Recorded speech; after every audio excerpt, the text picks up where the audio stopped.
we? CYC! Who are we? CYC! California Youth Connection brought close to 100 current and former foster youth to Sacramento to advocate for 2 bills that will support them as they transition into adulthood. I just graduated from high school yesterday, so, actually after this I have to go back to my county and go talk to my social worker. The state is cutting funding for Jonathan and 2,000 other foster youth this year when they turn 19, hoping the youth could get by on their own until services are extended for these GAP kids in January of 2013. And while some counties are paying out of their own pocket to keep the 19-year-olds in stable situations, many counties just don't have the cash to help foster youth aging out of the system.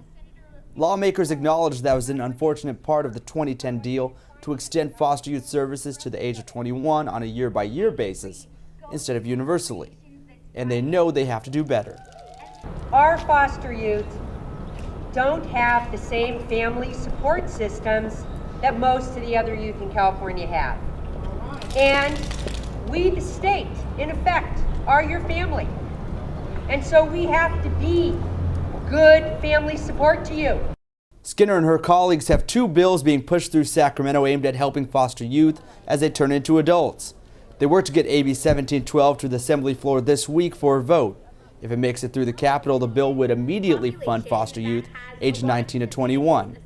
And Skinner herself authored a bill helping foster youth access all of the advantages on college campuses.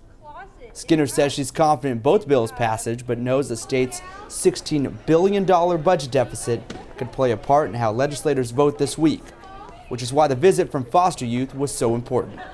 I know my colleagues are supportive of this, but hearing it from you directly and your personal experiences is so important.